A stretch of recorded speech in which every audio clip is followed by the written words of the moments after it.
అందరికీ మరణాత దేవుని యొక్క వాక్యమును మరొకసారి నేర్చుకోవడానికి ప్రభు ఇచ్చిన అవకాశంకై దేవునికి మహిమ కలుగును గాక. ఆమేన్.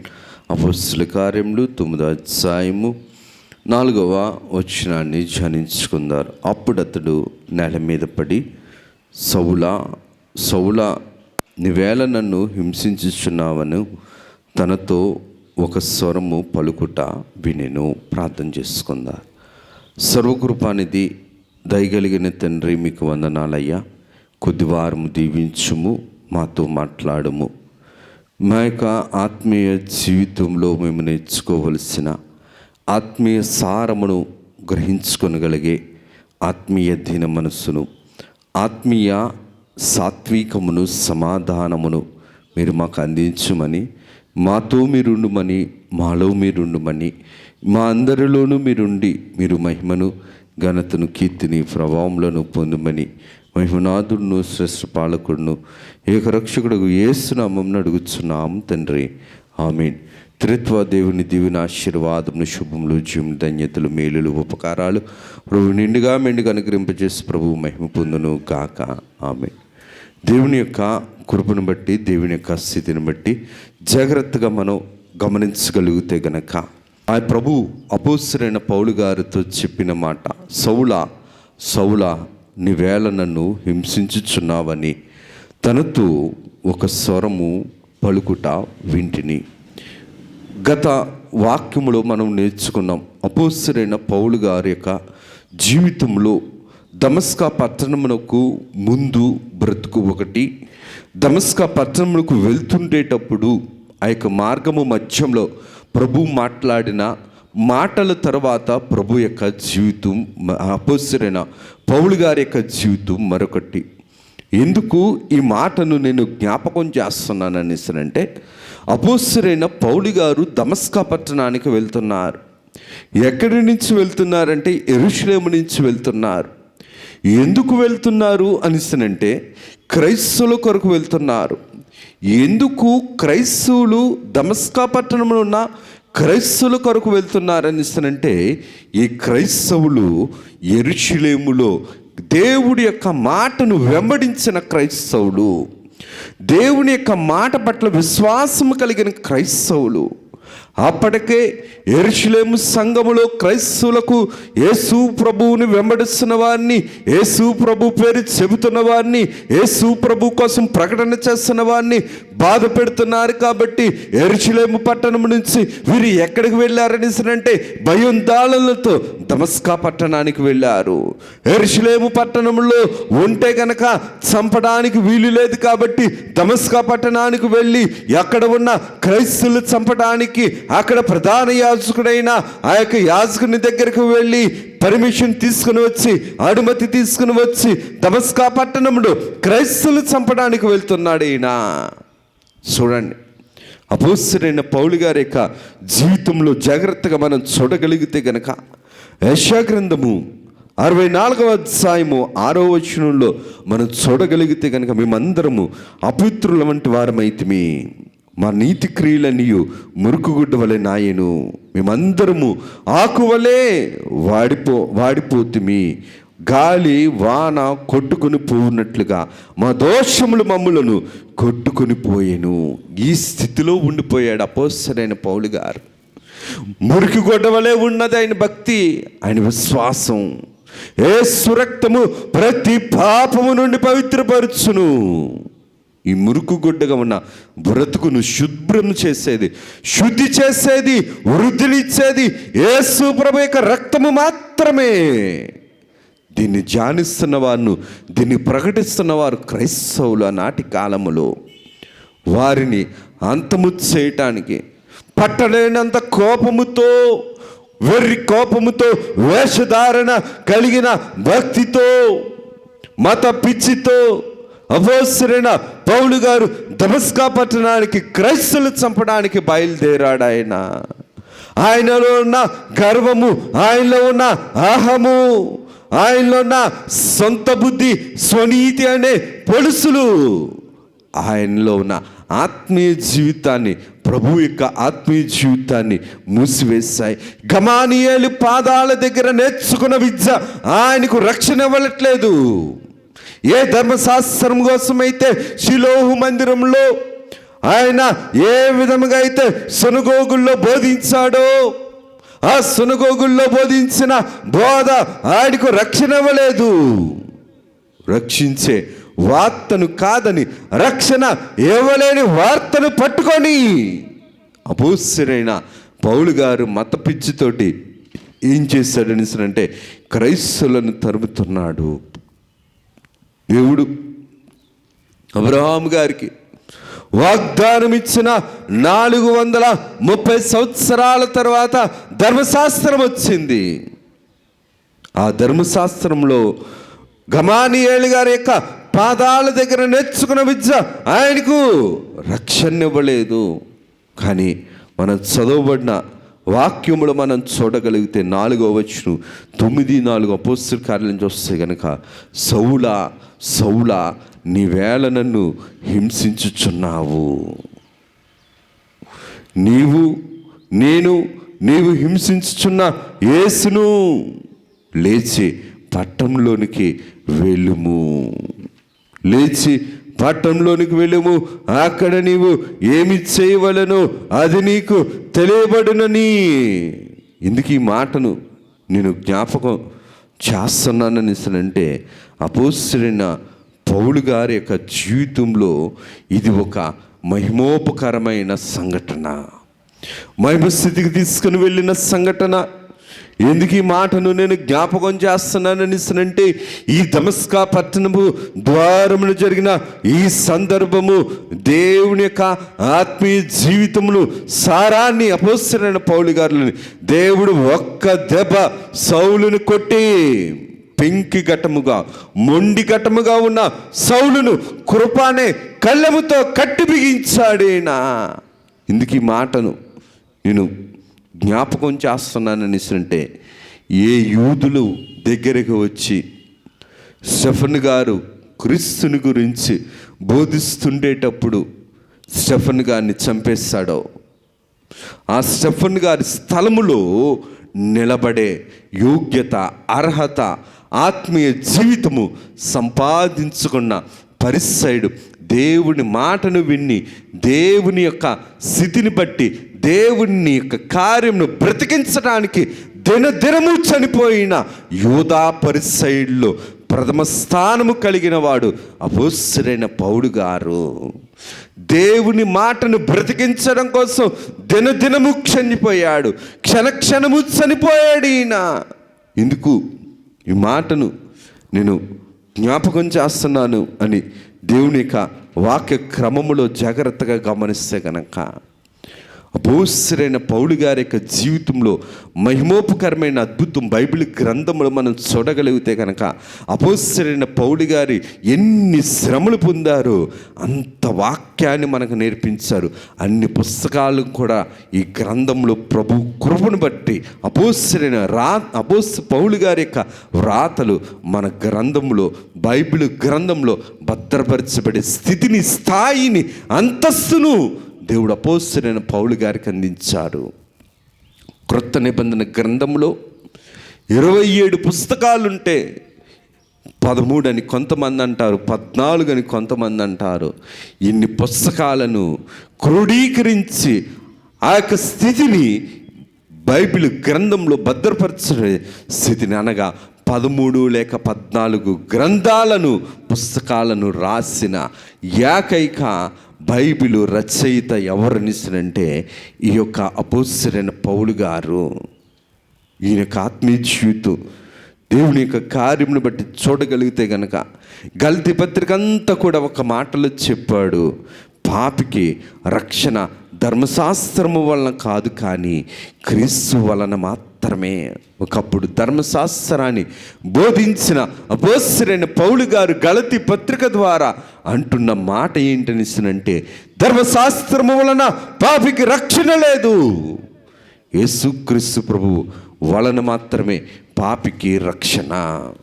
ఎందుకు మనం ఈ మాటను మనం నేర్చుకోగలగాలనిస్తానంటే దేవుని యొక్క కృపను బట్టి చూడగలిగితే గనక భయంకరమైన శ్రమలు పొందాడైనా.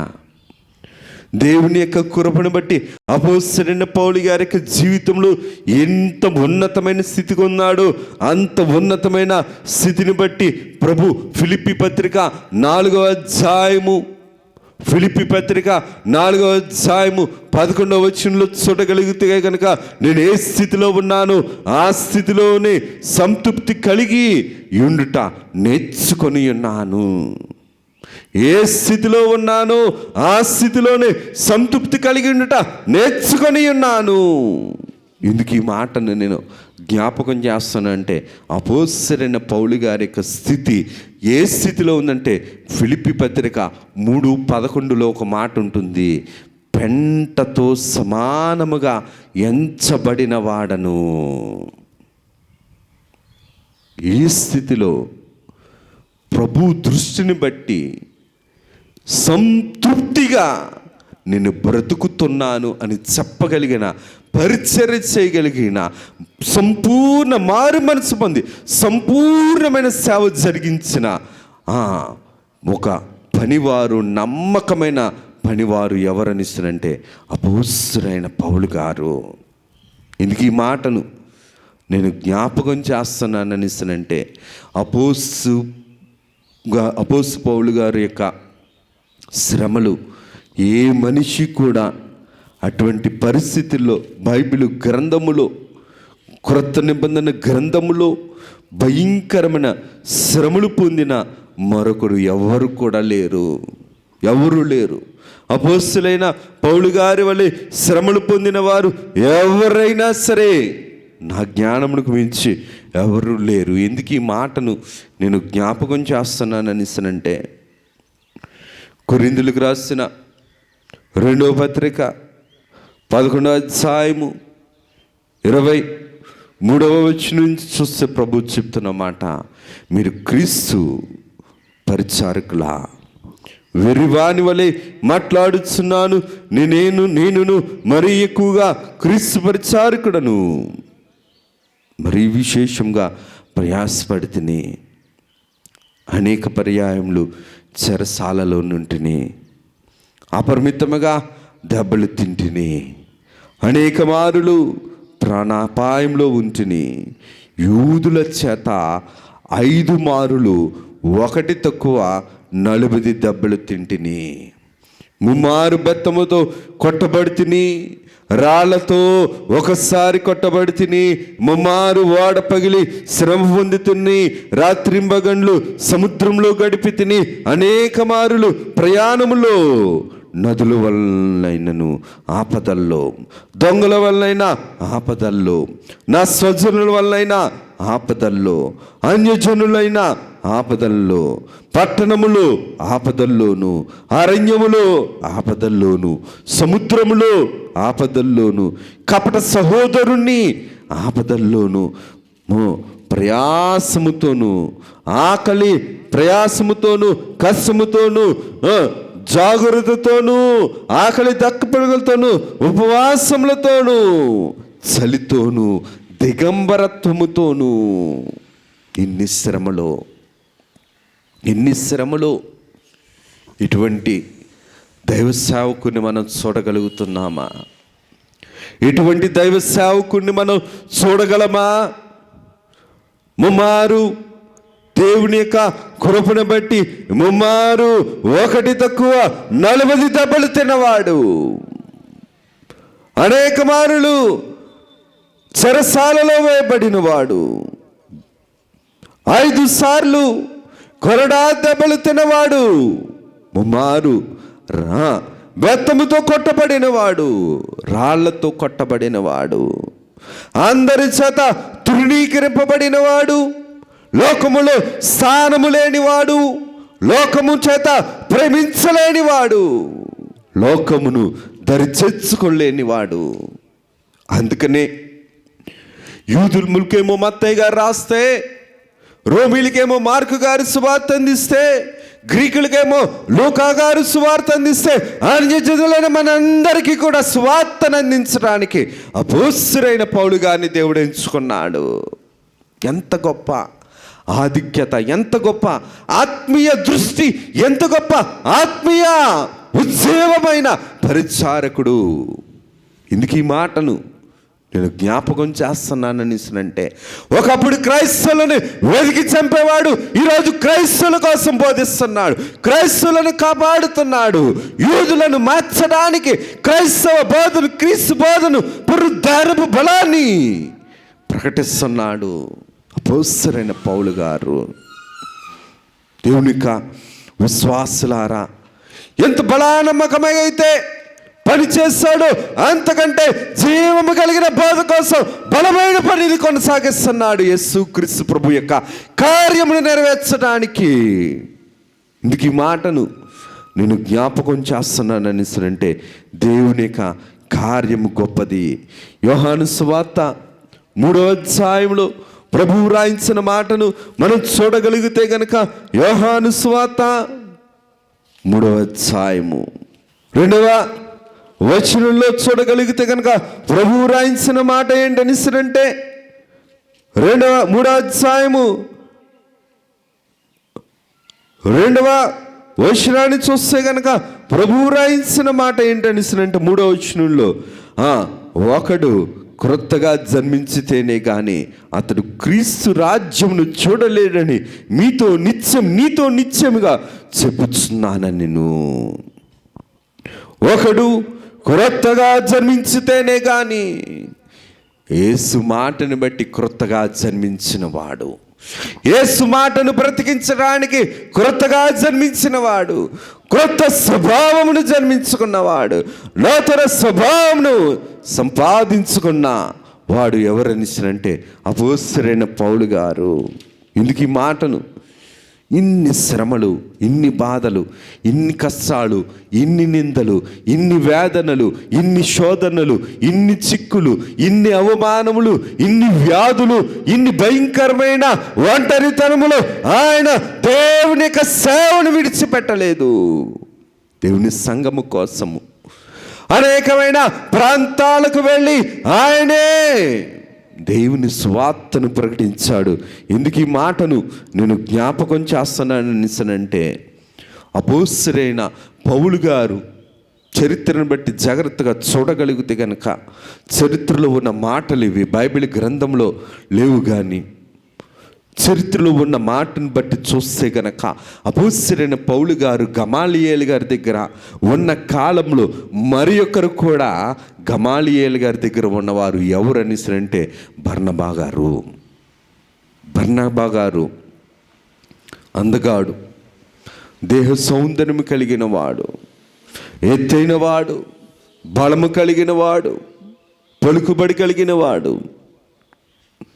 ఈ యొక్క అపోస్తలుడైన పౌలు గారు కేవలము చరిత్రను బట్టి చూడగలిగితే గనక 3 అడుగులు ఎత్తు కలిగిన వారు, అందము లేనివాడు, అంగ సౌష్టము లేనివాడు, కానీ ఆత్మీయ జీవితంలో బలము శరీరము బలహీనమే కానీ ఆత్మ బలమైన వాడు. ఇందుకు ఈ మాటను నేను జ్ఞాపకం చేస్తున్నా అంటే, ఈ బర్నబా గారిని దేవుడు ఈ యొక్క అపోస్తలుడైన పౌలు గారికి గొప్ప సహకారిగా అందించాడు, గొప్ప తోటి పనివాడిగా అందించాడు. ఈ బర్నబా గారిని బట్టే అపోస్తలుడైన పౌలు గారు పేతురు గారిని కలుసుకున్నారు, పేతురు గారితో మాట్లాడారు, పేతురు గారితో సహవాసము చేసి ప్రభువు యొక్క శిలువ శ్రమలను, పునరుద్ధానపు కార్యములను వివరించాడు ఆయన. పేతురు గారి కంటే ఉన్నతమైన కార్యాలు చేశాడు ఈయన, పేతురు గారి కంటే ఉన్నతమైన సేవను జరిగించాడు ఈయన. ఇందుకు ఈ మాటలు నేను జ్ఞాపకం చేస్తున్నానంటే, అపోస్తలుడైన పౌలు గారి యొక్క జీవితంలో ఎంతటి దీన మనసును సంపాదించుకున్నాడో మనం చూసాం. పెంట గొప్పవలే నేను ఎంచబడినను ఆ స్థితి అందు కూడా నేను సంతృప్తి కలిగి ఉండుటకు నేను నేర్చుకొని ఉన్నాను. ఎన్ని శ్రమలు, ఎన్ని బాధలో, ఎన్ని వ్యాధిలో, ఎన్ని చిక్కులో, ఎన్ని మరణకరమైన అపాయాలు అపోస్తులైన పౌలు గారి యొక్క జీవితంలో జాగ్రత్తగా మనం చూడగలిగితే గనక, దేవుని యొక్క కార్యక్రమమును చూడగలిగితే గనక, అపోస్తుల కార్యంలో లోస్త్రా అనే ప్రాంతానికి వెళ్ళినప్పుడు చావు రాళ్ళు వేసి చంపాలని చూస్తారు. ఈ లోస్త్రా ప్రజలు ఒక ట్రైబల్ తెగ, ఒక అడవి ప్రాంతపు తెగ. వీరు అపోస్తలుడైన పౌలు గారి యొక్క అద్భుత కార్యాలు చూస్తారు, కానీ అద్భుతమైన మాట వాక్చాతుర్యాన్ని విని గొప్ప అనుకున్నారు. కానీ దేవుడిని యొక్క కార్యమును ప్రకటిస్తుండేటప్పుడు అన్య దేవుడిని అని చెప్పి రాళ్లతో వేసి కొట్టి చంపడానికి సిద్ధపడారు. ఎన్నో అపాయాలు, ఎన్నో చిక్కులు, ఎన్నో పరిస్థితులు. ఎందుకు ఈ మాటను నేను జ్ఞాపకం చేస్తానంటే, మున్ముందు కాలములో అపోస్తలుడైన పౌలు గారి యొక్క సేవా ప్రయాణాల గురించి మనం నేర్చుకుందాలి. ఎందుకు ఈ మాటను నేను జ్ఞాపకం చేస్తానంటే, అపోస్తలుడైన పౌలు గారు బైబిల్ గ్రంథంలో 13 పుస్తకాలను హెబ్రీ పత్రికతో కలిపితే 14 పుస్తకాలను రాశారు. తెస్సలోనిక, నేను కాలాను గుణముగా, కాలము ప్రకారము, కాలక్రమేణా నేను చెబుతున్నాను. తెస్సలోనిక క్రీస్తు శకము 51లో తెస్సలోనిక 2వ పత్రిక కూడా, గలతీ, కొరింథీ, రోమా, ఫిలోమోను, కొలస్సీ, ఎఫెసీ, ఫిలిప్పు, తిమోతి, తీతు, హెబ్రు, తిమోతి పత్రిక, ఇవన్నీ కూడా ఈ 14 పత్రికలు అపోస్తలుడైన పౌలు గారు ఎక్కడ ఉన్నా సరే, జైల్లో ఉన్నా సరే, చెరసాలలో ఉన్నా సరే, బోధను విడిచిపెట్టలేదు, బోధను మర్చిపోలేదు. ఇటువంటి శ్రమలు పొందిన ఈయన ఎవరి కాలంలో చనిపోయాడనిసనంటే నీరో చక్రవర్తి కాలంలో చనిపోయాడు. ముందు ఈయన గురించి కొన్ని విషయాలు మనం నేర్చుకుందాలి. ఈయన యొక్క సేవా కార్యక్రమాలు, సేవా ప్రయాణాలు, పరిచర్యల కోసం నేర్చుకుందారు. నీరో చక్రవర్తి పరిపాలనలో చీకటి గదిలో ఉన్న అపోస్తలుడైన పౌలు గారిని ఆ యొక్క చీకటి గదిలో నుంచి సైన్యము బలవంతంగా బయటికి లాక్కొని వచ్చి వారి యొక్క అల్లరి కేకలతోనూ, మరణ సంబంధమైన శబ్దములతోనూ, భయంకంపము కలిగించే పరిస్థితులతోనూ నీరో చక్రవర్తి ఎదుటకు సంఖ్యలతో తీసుకొని రాగా 5 నిమిషాల విచారణ తర్వాత నీరో చక్రవర్తి దోషి అని తీర్పిచ్చాడు. దోషి అని తీర్పిచ్చిన తర్వాత ఆసియా రాచబండనే గొప్ప పట్టణమైన అగ్వాసాల్వే అనే ఈ వధస్థలమునకు 3 మైళ్ళు దూరములో అపోస్తలుడైన పౌలు గారిని తీసుకుని వచ్చి ఆ వధస్తంభము దగ్గర నిలబెట్టినప్పుడు, క్రీస్తు యేసునందున్న వాడు నూతన సృష్టిగా మారతాడన్నట్లు దేవుని మీద విశ్వాసముతో నేను మంచి పరుగు పరిగెత్తి తిని అన్నట్లు అపోస్తలుడైన పౌలు గారు మోకరించి శిరస్సు వంచి చివరిసారిగా ప్రభువుని తలంచుకున్నారు. ఆ యొక్క వధస్తంభము మీద మోకరించి ఆయన శిరస్సును పెట్టినప్పుడు ఆ యొక్క హంతకుడి చేతిలో గొడ్డలిని తీసుకుని ఒక్క వేటు వేసేటప్పటికి పరలోకంలో సైన్యమంతా కూడా లేచి నిలవబడింది. ఇదిగో దేవుని కోసం హతసాక్షిగా పరలోకానికి వస్తున్నాడు అపోస్తలుడైన పౌలు గారని చెప్పి ప్రభువే లేచాడు. పరలోకమంతా కూడా జయధ్వనులతో మారుమోగిపోయింది. దేవదూతలందరూ కూడా లేచి గౌరవించారు. ఎంతటి గొప్ప ఆత్మీయ జీవితం అపోస్తలుడైన పౌలు గారిది. ఎప్పుడైతే శిరస్సు తెగబడిందో పరలోక సైన్యం అంతా కూడా జయధ్వనులతో లేచిపడిన తర్వాత ఆయన చివరిసారి ఆయన ప్రభువు దగ్గర మోకరించి ప్రార్థన చేస్తాడు. చావులో కూడా ఆ రోజు సాయంత్రం లూసినా అనే స్త్రీ వచ్చి, అయ్యా పౌలు గారి యొక్క మృతదేహాన్ని మాకు ఇవ్వండి అని చెప్పి తీసుకొని ఆ యొక్క స్త్రీ ఆ యొక్క ఆస్టియస్ రోడ్లో ఏం చేసిందంటే పౌలు గారి యొక్క మృతదేహాన్ని సమాధి చేసింది. పౌలు గారు చనిపోయిన తర్వాత రోమా ప్రభుత్వంలో ఈ యొక్క ఏ రాజు అయితే నీరో చక్రవర్తి అయితే మరణశిక్ష వేస్తాడు, ఆనాటి కాలంలో ప్రజలందరూ కూడా కుక్కలకు నీరో చక్రవర్తి వారి పేరు పెట్టుకుని భయంకరమైన పరిస్థితికి రాజ్యము, రాజరికము, చక్రవర్తి స్థితి దిగజారిపోయింది. ఎందుకు నేను ఈ మాటను జ్ఞాపకం చేస్తున్నానంటే, ఒక సముద్ర ప్రయాణాలు చేసి అపోస్తలుడైన పౌలు గారు చాలా అంటే మన జ్ఞానానికి తోచని పరిచర్య, ఆయన కష్టమును వివరించలేని స్థితి, లూస్త్రా, ఇకోనియా, అంతియొక్క, పెర్గే, అత్తాలియా, ఇలాగ ఎన్నో ప్రాంతాలలో అపోస్తలుడైన పౌలు గారు సంవత్సరాలు కాలము ప్రయాణాలు చేస్తూ ఎన్నో వేల మైళ్ళ దూరం ప్రయాణం చేసి క్రీస్తును ప్రకటించిన ఒక నీతి కలిగిన పరిచయుడు, నీతి కలిగిన పరిచారకుడు, క్రీస్తు పరిచారకుడు ఎవరు అనేసనంటే అపోస్తలుడైన పౌలు గారు. ఎందుకు ఈ మాటను నేను జ్ఞాపకం చేస్తున్నాను అనేసనంటే, పాత బ్రతుకు గొంగళి పురుగు వంటి బ్రతుకు, క్రొత్త బ్రతుకు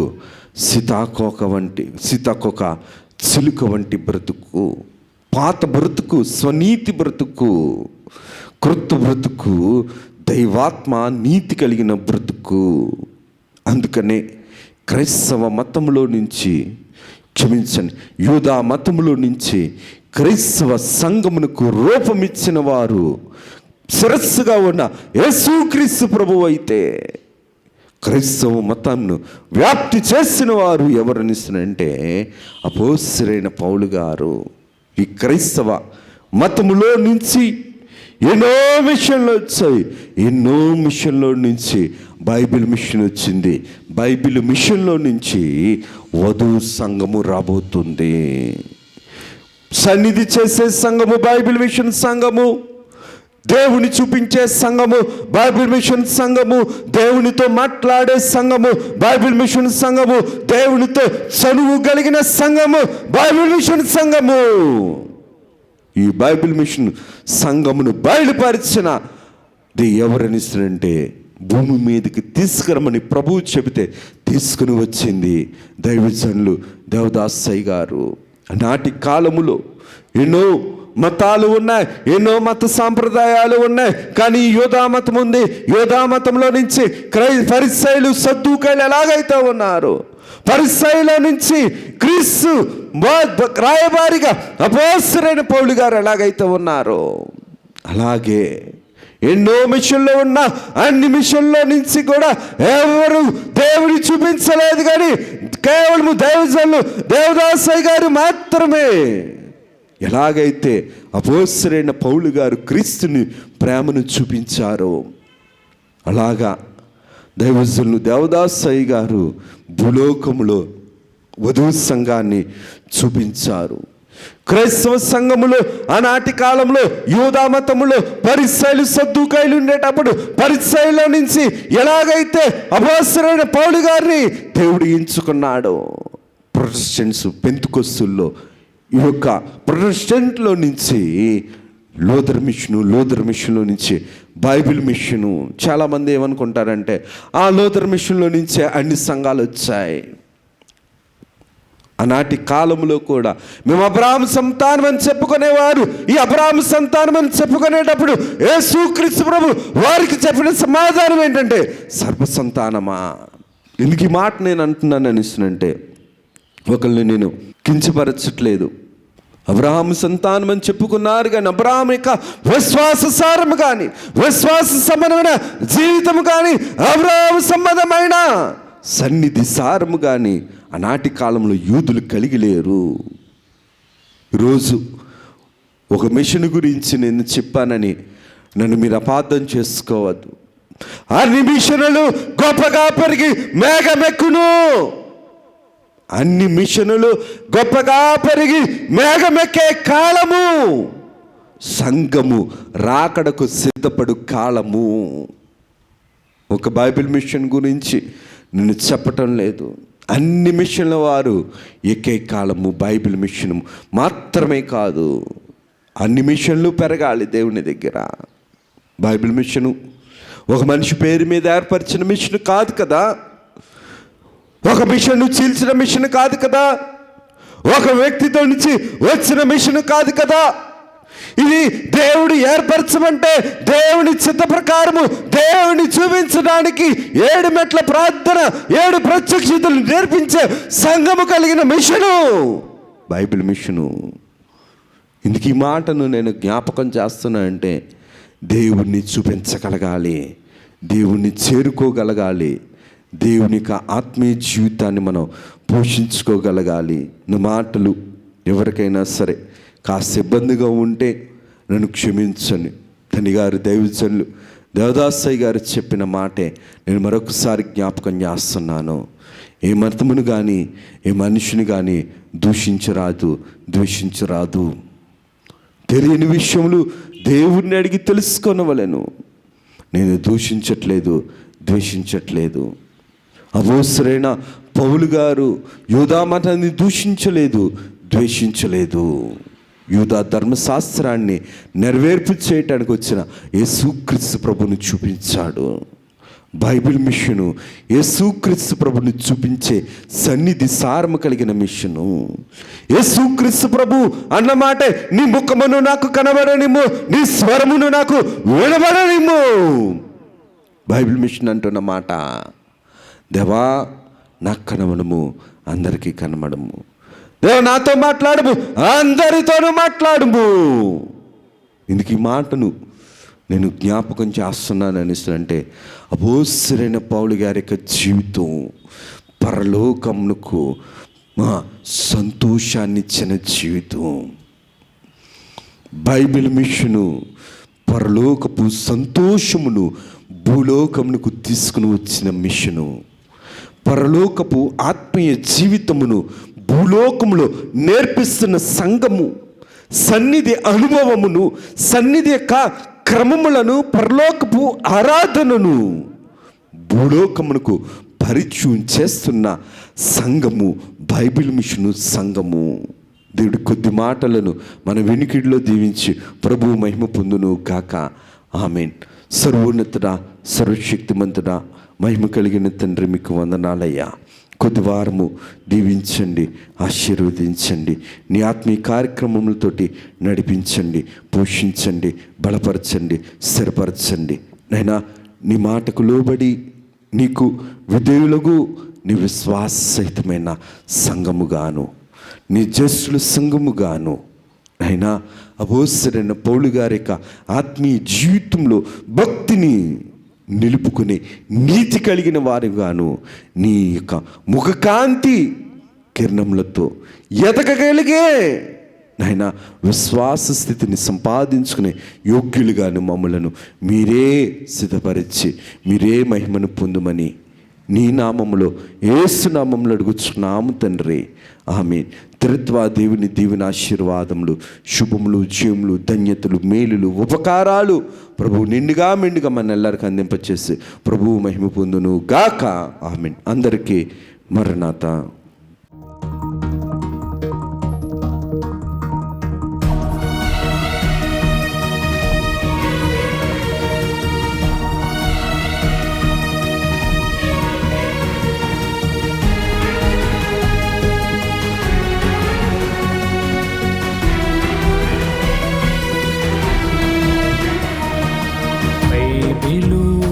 ప్రకటన బయలుపరచిన ప్రకటన, యేసయ్య ప్రకటన, దాసయ్య ప్రకటన, పరలోక ప్రకటన, పరిశుద్ధ ప్రకటన, యేసయ్య ప్రకటన, దాసయ్య ప్రకటన, పరలోక ప్రకటన పరిశుద్ధ ప్రకటన.